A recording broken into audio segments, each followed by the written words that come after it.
Nesse vídeo eu vou te apresentar 5 investimentos, e entre aspas você vai entender o porquê, que na minha opinião são essenciais para quem quer ter uma vida mais tranquila. Eu coloco essas aspas, já que não são investimentos tradicionais, pelo menos não todos eles. Você não está investindo o principal para ter essa parte garantida e receber um retorno com juros ou dividendos, por exemplo. Mas tudo que eu vou mostrar aqui nesse vídeo vai colaborar para que você possa ter uma carteira de investimentos trabalhando para você ao longo do tempo, para que possa ter uma vida mais longeva e também ter menos preocupações, inclusive depois que você partir, deixando seus herdeiros numa situação muito melhor. Você já sabe que é obrigatório. Pelo menos você que me acompanha aqui investe, que seria a sua reserva de emergência. Para quem não sabe o que é uma reserva de emergência, é um valor que os educadores financeiros, incluso eu nessa conta, arbitram aí em torno de 6 meses da sua renda. Alguns falam custo de vida, mas em todo caso, para boa parte dos brasileiros, a renda é igual ao custo de vida. O brasileiro quase sempre gasta tudo que ganha. A gente pode falar que, inclusive, existe um tripé impossível nos investimentos. Você não consegue, ao mesmo tempo, muita segurança, muita liquidez e muita rentabilidade. Para conseguir dois, você tem que abrir mão de um.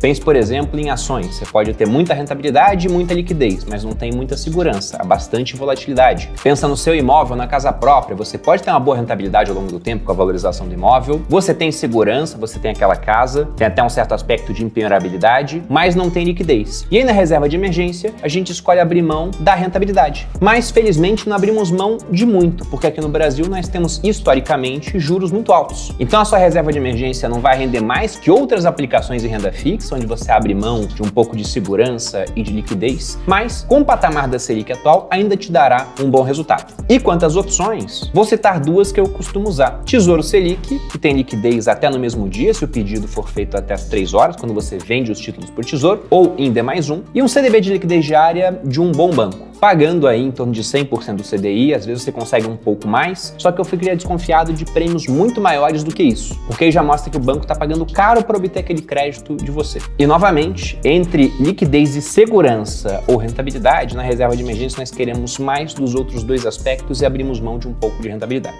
E tem 2 na nossa lista, um bom plano de saúde. E você fala, pô Bruno, mas um bom plano de saúde? No Brasil nós temos o SUS, que apesar de todos os esforços do governo, ou melhor dizendo, do Estado, né? Já que o SUS não depende de um governo, é uma política de Estado, e em muitas localidades ele deixa a desejar. Então, eu não contaria com o SUS apenas. Pô, Bruno, então ao invés de um plano de saúde, por que eu não faço uma reserva de emergência estendida? Eu tenho uma reserva de emergência para um monte de coisas que podem acontecer, mas eu também tenho uma reserva de emergência estendida para questões de saúde. E aí, como eu sou jovem, saudável, fico colocando dinheiro lá, não uso nunca, e quando eu tenho uma consulta, eu tiro o dinheiro da reserva. Mas com o tempo, o crescimento da reserva vai me pagar as consultas. Eu acho essa ideia péssima. Por quê? Porque você teria que combinar com a natureza, com os seus genes, com os imprevistos, e simplesmente o imprevisto em saúde ele pode esgotar toda a sua reserva, essa de saúde, mais a de emergência, e consumir o restante do seu patrimônio inteiro. De modo que a reserva de emergência, ela não acaba com o risco de saúde. E o atendimento do governo não acaba com o risco de saúde. Mesmo um plano de saúde não acaba totalmente com esse risco, porque o plano ele vai cobrir até um certo ponto, ele vai cobrir procedimentos, mas não cobre, por exemplo, remédios.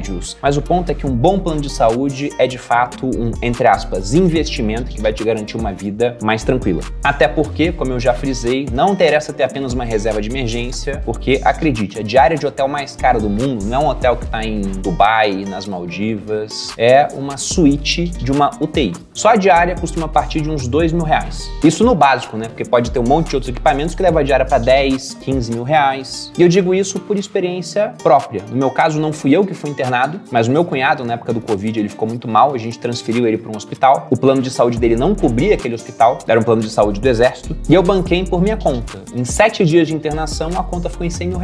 E aí eu lembro da importância da reserva de emergência, né? Porque repare que eu tinha um plano de saúde, eu tinha uma série de outras coisas também que poderiam me assegurar, mas eu tive que tirar o dinheiro para pagar a despesa de uma pessoa da minha família. Terceiro item na nossa lista, seguro de vida. Pô, Bruno, mas seguro de vida é uma coisa que eu discordo, dirão alguns aqui, porque eu vou pagar esse negócio e aí, quando eu morrer, quem vai usar é outra pessoa, não sou eu que vou ter o benefício do seguro. Estou dando esse exemplo porque eu já ouvi muito essa frase ao longo da minha vida. Eu acho que é um pensamento muito mesquinho, principalmente para aqueles que têm dependentes, né? Porque afinal de contas, se você gostaria de ver o seu cônjuge, que poderia estar seriamente prejudicado após o seu falecimento, passando necessidade, ou os dependentes que você tem, filhos, por exemplo, passando necessidade, com certeza não. Então, pense novamente nesse tipo de aspecto. A própria expressão que a gente usa para falar que alguém está coberto por um seguro evoca um pouco dessa imagem. imagem. Para quem não sabe, o seguro ele foi inventado na Escócia do século XVIII por dois religiosos que começaram a fazer contas, pegando o dinheiro das pessoas, daqueles congregados da sua igreja, investindo aquele dinheiro, produzindo uma certa rentabilidade para que no final, se 100 pessoas pagassem e na média 5 tivessem um problema no ano, eles conseguissem pagar a indenização para essas 5 pessoas apenas com os rendimentos sem mexer no valor principal. E aí quem tinha um seguro, geralmente era um homem que fazia naquela época e tinha um problema, deixava a sua família coberta, porque eles recebiam dinheiro e conseguiam continuar morando numa casa, tinha um teto sobre as suas cabeças. Quem tinha um problema e não tinha seguro deixava a família descoberta, porque muitas vezes com o falecimento do homem, por exemplo, que era quem mantinha a casa, o pessoal deixava de ter uma moradia e ia morar na rua.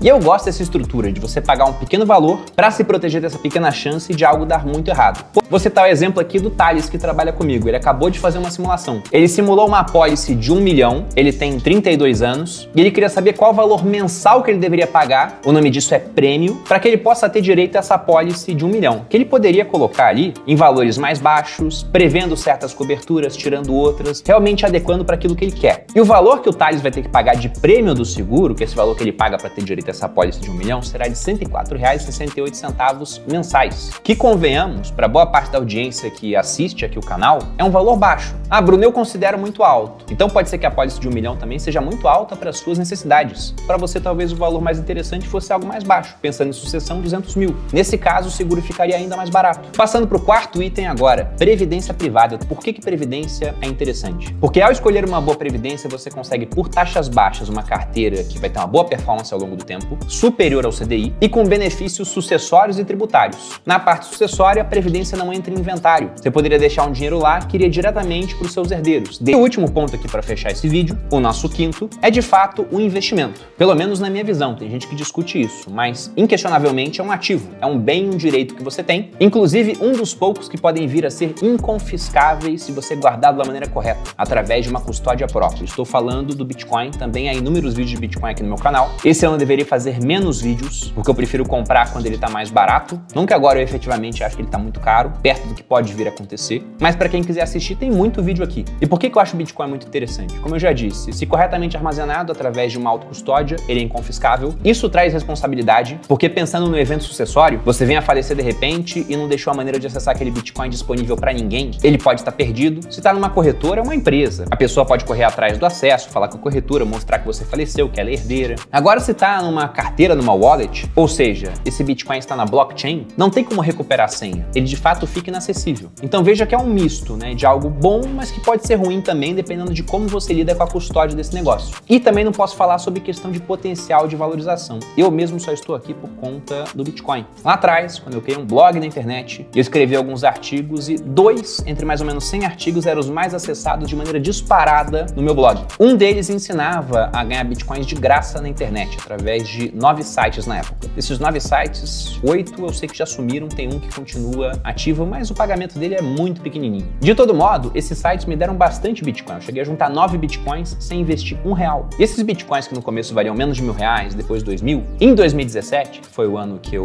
larguei o exército para começar a me dedicar às minhas atividades na internet 100%, chegaram a valer R$70 mil.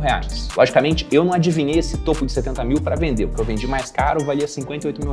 Mas aquilo foi uma grande mão na roda. Inclusive, os primeiros vídeos aqui do canal são sobre Bitcoin. Por isso que eu falo que se não fosse o Bitcoin, minha história seria totalmente diferente. E acho que com o potencial de valorização futuro dele, muitos de vocês estão vendo esse vídeo, estão tendo a primeira ideia de comprar Bitcoin nesse momento, e irão me agradecer daqui a alguns anos. Não só pelo Bitcoin, tenho certeza também que pela questão de uma previdência, um plano de saúde, um seguro e a sua reserva de emergência.